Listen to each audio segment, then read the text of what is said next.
मतलब इसके पहले मैं उत्प्रेक्षा अलंकार, उपमा अलंकार की चर्चा कर चुका। आज चले हैं संदेह अलंकार और भ्रांतिमान अलंकार के बारे में। और इनकी ट्रिक है भ्रांतिमान और संदेह अलंकार की इतनी अच्छी ट्रिक है कि आप उसको देखते ही देखते तुरंत पहचान जाएंगे कैसे भ्रांतिमान होगा और कैसे संदेह अलंकार होगा। चलते हैं अलंकार के बारे में चर्चा कर रहे हैं, संदेह अलंकार के बारे में। तो संदेह अलंकार की जो परिभाषा है वो है जहाँ किसी व्यक्ति या वस्तु को देखकर संशय बना रहे। कोई व्यक्ति या वस्तु की दो चीज, एक व्यक्ति होगा एक वस्तु होगा और उन दोनों के बीच में हमें संशय बना रहेगा कि कौन किसके बीच में है पता नहीं चलेगा। तो ये जहाँ किसी व्यक्ति या वस्तु को देखकर संशय बना रहे अर्थात निश्चय ना हो सके वहाँ संदेह अलंकार होता है, जहाँ पता नहीं चलेगा कौन किसके बीच में है। तो अब इसकी पहचान क्या है? या अथवा की के कहो आदि। अगर किसी पंक्ति में या मिल जाए तो समझ जाना ये संदेह अलंकार का उदाहरण। अगर अथवा मिल जाए तो संदेह अलंकार का उदाहरण, की मिल जाए तो संदेह अलंकार का उदाहरण, के मिल जाए तो संदेह अलंकार का, कहो मिल जाए तो संदेह अलंकार का। अगर ये शब्द मिल जाए तो समझ जाओ संदेह अलंकार का उदाहरण है। जैसे लेते हैं ये काया है या शेष उसी की छाया है। देखो मिल गई, ये काया है या शेष उसी की छाया है। अगला सारी बीच नारी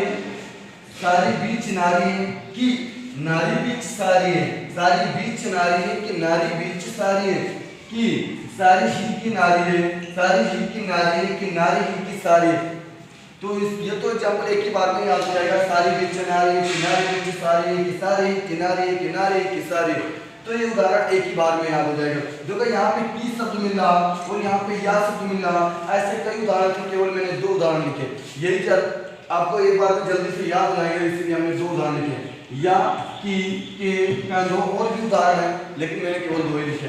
अब चलते हैं भ्रांतिमान के बारे में चर्चा करते हैं। भ्रांतिमान अलंकार, भ्रांतिमान अलंकार क्या होता है? जहाँ उपमेय में उपमान के होने का भ्रम हो, चाहे कहाँ पे उपमेय कहाँ पे उपमान, इन दोनों का जब भ्रम पैदा हो, ठीक है, तथा एक वस्तु को उपमेय तथा दूसरी वस्तु को उपमान भ्रम में पड़ जाता है। पता नहीं चलता ये कौन सी वस्तु ये कौन सी वस्तु, दोनों में भ्रम हो जाता है, पता नहीं चल पा रहा। तो उपमेय और उपमान में भ्रम हो जाए तो वहाँ भ्रांतिमान अलंकार होता है।